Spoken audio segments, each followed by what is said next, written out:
Leclerc has said loud and clear that the SF25 is not up to par.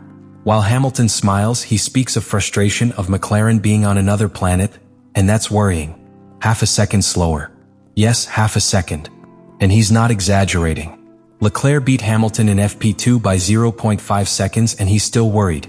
What's going on inside the team? Charles Leclerc has set off alarm bells inside the Ferrari garage. After the first day of practice for the 2025 Bahrain GP, the Monegasque driver held nothing back. Instead of resorting to the typical diplomatic messages, Leclerc was direct. The Ferrari SF25 isn't fast enough. Despite beating his new teammate Lewis Hamilton by half a second in the second free practice session, his words reflected a deep concern beyond the immediate results. Leclerc not only questioned the car's pace, but also cast doubt on the true extent of the updates Ferrari introduced for this race. What was most surprising was his comparison to McLaren, declaring that their rivals were on another planet. That phrase became a headline throughout the paddock. He didn't speak of potential, he didn't speak of optimism for the future. He spoke of an uncomfortable reality. McLaren has taken a monumental step forward and Ferrari simply isn't up to par. And this isn't just any complaint. Leclerc missed FP1 to give up his seat to youngster Dino Beganovic, meaning he only had one session to measure the car. Still, he was blunt in his analysis. He said that although he's trying to adapt the car to his driving style, the car has a clear limit that can't be overcome. That's the real concern. It's not about finding another tenth with better tuning, but rather a structural limit to the SF25's performance. The most significant aspect of all this is the way Leclerc has chosen to express his frustration. He has done so with the intention of bringing about change. Rather than accepting the corporate narrative that improvements are a step in the right direction, he decided to face reality and push the team for a real solution. This reflects not only his level of maturity as a driver, but also his ambition to be a world champion, a goal he's clearly not willing to sacrifice with excuses. Meanwhile, the difference in his discourse with Hamilton is notable. Lewis, optimistic, spoke of progress, of positive signs. Leclerc, on the other hand, has questioned even that progress. The question that arises is whether they are both seeing the same car or if the team's priorities are divided. Is Ferrari really listening to Leclerc? Or is its current focus more on accommodating Hamilton and his media-driven arrival? What is clear is that these statements are not a simple emotional catharsis. They are a cry of alarm, a warning. Ferrari is at risk of losing not only races, but also the confidence of its star driver. And if they don't react, they could pay the price later in the season. Ferrari arrived in Bahrain with high expectations. The first major package of updates to the SF25 was presented as a key technical solution to begin closing the gap with the leaders. The Italian team implemented significant modifications to the floor, front spoilers, diffuser, and rear wing. All these changes were aimed at a specific goal: solving rear-end instability issues, one of Lewis Hamilton's main complaints since joining the team. The engineers worked intensively at Maranello to develop a new floor design that would more efficiently channel airflow to the diffuser.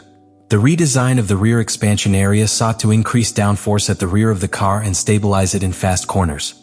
In addition, a new rear wing pylon was introduced to reduce drag and improve overall aerodynamic balance. In theory, it all sounded like a step forward. From a technical standpoint, the update seemed sound.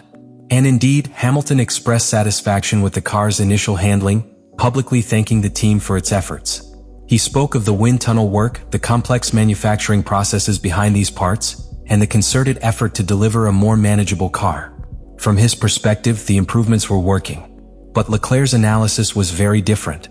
Charles Leclerc, as soon as he hit the track in FP2, made it clear that although the car was performing stably, its performance hadn't made the leap Ferrari had hoped for. He said the fundamental potential remained the same. That the car, even with the new components, hadn't gained the speed needed to compete with McLaren or Red Bull. This isn't just a difference in feeling between drivers. It's a warning about the car's development direction. Because if the new parts don't substantially alter the lap rate, then the problem lies in the car's underlying concept. And this is where the failure of the updates takes on a more serious dimension. Not because the parts don't work from an aerodynamic standpoint, but because their actual impact on the track doesn't change the hierarchy. Ferrari is still third or fourth in pure performance, and what worries Leclerc isn't that McLaren has made a step forward, but that Ferrari hasn't. Another factor complicates the analysis: the conditions in Bahrain. The track, warmer than during pre-season testing, affected the car's behavior and forced the team to readjust its entire setup. In other words, These improvements came with new variables that altered their assessment. But even considering that context, Leclerc's verdict was clear. It's not enough. This clash between perception and results puts Ferrari in a delicate situation. They have a driver who demands more, who sees the improvements as cosmetic rather than transformative. And at the same time, a team that could convince itself it's making progress based on Hamilton's positive feedback. If Ferrari fails to align its internal perception with the reality on the track, it could get caught in a spiral of updates that change nothing. The updates aren't just a technical exercise. They're a statement of intent. Right now, for Leclerc, the intention hasn't been backed up with results. And that's more alarming than any aerodynamic deficit. The message Charles Leclerc sent after the first day of practice in Bahrain cannot be ignored. His statements are more than just a vent.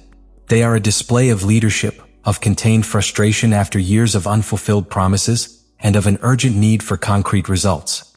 What he did is unusual in modern Formula One, where many drivers choose to maintain diplomatic rhetoric, guard their manners, and avoid public friction. Leclerc, on the other hand, chose the truth. What's truly shocking isn't that the SF25 isn't the best car on the grid. We already knew that. What marks a turning point is that Leclerc, for the first time this season, has publicly admitted that Ferrari doesn't have the pace to compete. That even with the improvements they haven't been able to get close. That his true goal, at least in the short term, will be to maximize their existing potential, even if that means fighting for a 4th or 5th place. A brutal statement coming from a driver who should be fighting for titles.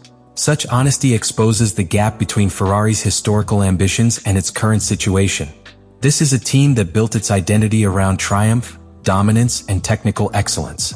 Today, one of its star drivers is suggesting they need to redefine their expectations for the weekend.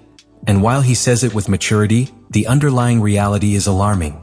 Ferrari has resigned itself to surviving rather than leading. Leclerc isn't willing to accept that fate. And that makes him an uncomfortable but necessary figure. Uncomfortable because it forces the team to look in the mirror and acknowledge its limitations. Necessary because without voices like his, Ferrari could fall into complacency. His attitude, his openness, and his demands are exactly what a team that wants to win again needs. The question now is whether Ferrari is willing to respond. Whether it will take those words as destructive criticism or as a challenge to raise its level. The future of this season won't be decided solely in the pits or in the simulator. It will also be defined by how the team reacts to this wake-up call. Because if a driver like Leclerc, who has always shown loyalty and commitment, begins to lose faith in the project, the consequences can go far beyond a poor qualifying. Ferrari has talent. It has resources. It has history. But it also has urgency. Bahrain was just the first episode of a season that promises to be long and demanding. If they want to win again, they have to start by listening to those who most want to win with them. Leclerc has spoken. Now it's the team's turn. Friday practice in Bahrain not only revealed feelings from inside Ferrari, but also confirmed something many had already begun to suspect. The hierarchy on the grid is clearer than ever, and Ferrari is nowhere near the place it aspires to occupy. The comparative analysis between teams revealed a resounding order in terms of performance, with McLaren dominating on Friday, Red Bull consolidating at the top, and Mercedes fighting neck and neck with the Scuderia, but with a slight advantage according to some race simulation sections. McLaren was the team that surprised the most. Not because of its lead, but because of how it performed. Its performance was almost insulting to the rest of the field, with a half-second gap over Leclerc's Ferrari. That figure alone defines everything. Half a second in today's Formula One is equivalent to a whole new category. Oscar Piastri was the fastest in FP2, and his McLaren not only proved fast over one lap but also solid on long runs. That's what led Leclerc to declare that McLaren is on another planet. Red Bull, although not dominating the day, was competitive. Max Verstappen still has the ability to extract the most from his RB20, even in mixed or adverse conditions.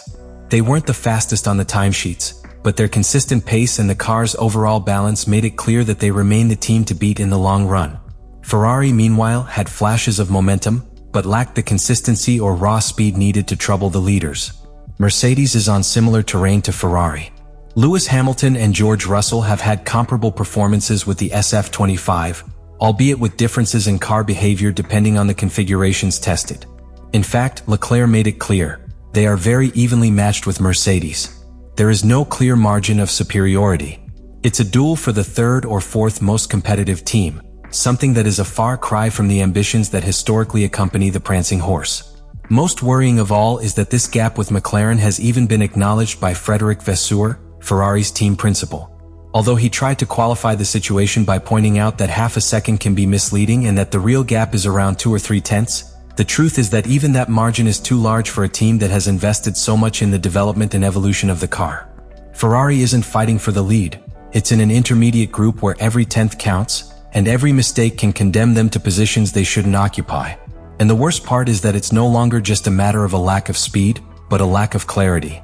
What's failing in the correlation between the improvements they're making to the car and its actual performance on the track?